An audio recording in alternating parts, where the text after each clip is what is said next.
अनेकांच्या पोटातील ओठावर येणाऱ्या गुपितांची बिनधास्त मांडणी करणारा बातमी। लोकसभा निवडणुकीकरता दुपारी 3 वाजेपर्यंत नामांकन अर्ज भरण्याचा कालावधी असल्यामुळे अवघे 2 तास बाकी असताना महाविकास आघाडीमध्ये काल सगळे हेवे दावे दूर झाल्यानंतर अचानक आज काँग्रेसचे नेते ज्ञानेश्वर पाटील यांनी थेट बुलढाणा गाठून आपला उमेदवारी अर्ज दाखल केल्यामुळे एकच खळबळ उडाली।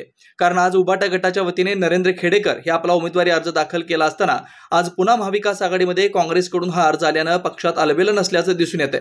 मला हे वरून आदेश मिळाला असल्याने दुजोरा दिला असल्याने नेमकं काँग्रेस पक्षालाही जागा सुटायला हवी होती, त्यामुळे मी हा अर्ज भरला असल्याचं पाटील यांनी सांगितलंय व 8 तारखेला विड्रॉल नंतर सर्व बाबी समोर येतील असंही त्यांनी सांगितलंय।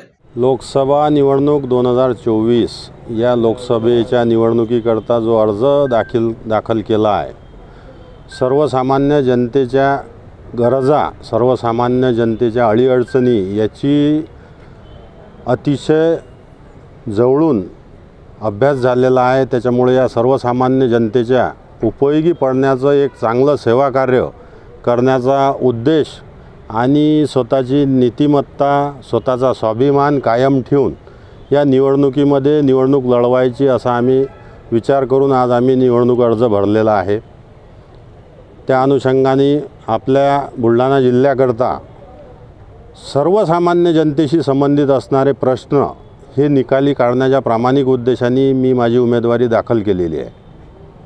महाविकास आघाडीमध्ये उमेदवार जाहीर झालेला आहे आणि आपण काँग्रेसमध्ये बऱ्याचशा गोष्टीमध्ये पूर्ण महाराष्ट्रभर बऱ्याचशा ठिकाणी मैत्रीपूर्ण लढतीचे सुद्धा चिन्ह आहेत आणि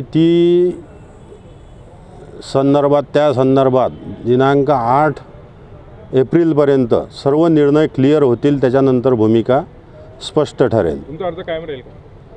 हे आता 8 तारीखपर्यंत वाट पाहावंच लागेल। तुम्ही उमेदवारी अर्ज भरला आहे, हो। नाराजी काय आहे? नाराजी काहीच नाही। काँग्रेस पक्षाला जागा सुटायला पाहिजे होती, ती सुटली नाही, परंतु काँग्रेस पक्षाचं कोणीतरी असलं पाहिजे। अंतिम क्षणी काहीही निर्णय येऊ शकते या उद्देशाने मी माझा अर्ज भरलेला आहे। या संदर्भात पक्षश्रेष्ठींकडून बोलणं झालं आहे का काही? नाही, काही सूचना मिळालेल्या आहेत, परंतु त्या आज रोजी बोलून दाखवणं योग्य नाही। त्याच्यामुळे ज्यावेळी वेळ येईल त्यावेळी आम्ही बोलू तसं। बेधडक निर्भीड बिनधास्त मांडणी करणारा खबऱ्या लाईव्ह।